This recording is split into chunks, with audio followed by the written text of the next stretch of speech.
ଜୟ ନାରାୟଣ ସିନା ହାତ ଉଠିଲେ ପୁଲିସ ସେ ନହେଲେ ବାହୁବଳି ଫିଟ୍ ନେତା ତ ଗଣ୍ଡଗୋଳିଆ ନେତା ଖଣ୍ଡା ବୁଲିବା ଲୋକ ଚଟକଣା ଉଠେଇଦେଲେ। ସିଏ ତ ଗଣ୍ଡଗୋଳ ପାର୍ଟି ମୂଳରୁ ତାଙ୍କ ନାଁରେ ପ୍ରଫେସନାଲ ଗଣ୍ଡଗୋଳ ରହିଛି ଆଉ କ'ଣ ସେ ଯାହା ମଝିରେ ଧମାକା ସୃଷ୍ଟି କରୁଛନ୍ତି। ପୋଲିସ ଲୋକଙ୍କୁ ତଣ୍ଟିଆ ଧକ୍କା ମାରୁଛି ଇଏ ମାରିଦେଲେ। ଉତ୍ତରପ୍ରଦେଶ ବିହାରରେ କେତେ ପୁଲିସ ନେତା ଧମକନ୍ତି ସେ ଗୋଟେ ସିରିଏଲ ପଳେଇଲେ ଆଉ କ'ଣ। ତେଣୁ ଯାହାଙ୍କ ନାଁରେ 72 କେସ୍ ହେଇଛି ହାତ ଉଠେଇବା କ'ଣ ବଡ଼ କଥା। 72 50ଟା ଫଲ୍ସ 10ଟା ତ କ'ଣ ତା କାରଣ ଥିବ।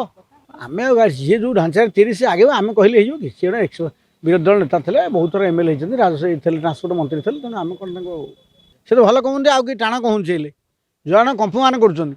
ଆଉ ସେ କହିଲେ ରାଗଟା ତାଙ୍କର ବିଜେଡ଼ି ଉପରେ ଅଛି। ଆଉ ସବୁ କିଏ ବାଲାନ୍ସ କରୁଛି ତ ପୁରା ନାଗ ସାପ ଫଣା ଟିକେ ଠିଆ ହେଇଛନ୍ତି ବିଜେଡ଼ି ବିରୁଦ୍ଧରେ ଆଉ ଜଣେ ମିଶ୍ର ଆଉ ସେ ଗଣ୍ଡଗୋଳ ଯାହା ସେ ମୋତେ କହୁଥିଲେ। ଆମେ ରାଜନୀତି ଲୋକ ଆମେ କଥାବାର୍ତ୍ତା ହାତ କେଉଁ ଉଠିବ ଆମେ କଥାବାର୍ତ୍ତା କରିବା ଆଇନ ଅନୁଶାସନ ଯିବା ନା। ସେଇ କଥା ଜଣେ ଭୁଲ କରୁଛନ୍ତି ଭବିଷ୍ୟତରେ ଏଇଥିପାଇଁ ସେ ନେତା ମନ୍ତ୍ରୀ ହେଇପାରିବନି।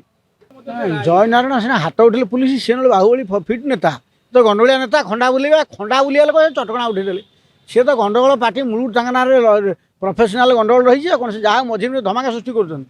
ପୋଲିସ ଲୋକଙ୍କୁ ତଣ୍ଟିଆ ଧକ୍କା ମାରୁଛି ଇଏ ମାରିଦେଲେ। ଉତ୍ତରପ୍ରଦେଶ ବିହାରରେ କେତେ ପୁଲିସ ନେତା ଧମକନ୍ତି ସେ ଗୋଟେ ସିରିଏଲ ପଳେଇଲେ ଆଉ କ'ଣ। ତେଣୁ ଯାହାଙ୍କ ନାଁରେ 72 କେସ୍ ହେଇଛି ହାତ ଉଠେଇବା କ'ଣ ବଡ଼ କଥା। 72 50ଟା ଫଲ୍ସ 10ଟା ତ କ'ଣ ତା କାରଣ ଥିବ। ଆମେ ଯିଏ ଯେଉଁ ଢାଞ୍ଚାରେ 30 ସେ ଆଗେଇବ ଆମେ କହିଲେ ହେଇଯିବ କି। ସିଏ ଗୋଟେ ବିରୋଧୀ ଦଳ ନେତା ଥିଲେ, ବହୁତ ଥର ଏମ୍ଏଲ୍ଏ ହେଇଛନ୍ତି, ରାଜସ୍ୱ ଥିଲେ, ଟ୍ରାନ୍ସପୋର୍ଟ ମନ୍ତ୍ରୀ ଥିଲେ। ତେଣୁ ଆମେ କ'ଣ ତାଙ୍କୁ ସେ ତ ଭଲ କହୁଛନ୍ତି ଆଉ କି ଟାଣ କହୁଞ୍ଚେଇଲେ ଜଣେ କମ୍ପମାନ କରୁଛନ୍ତି।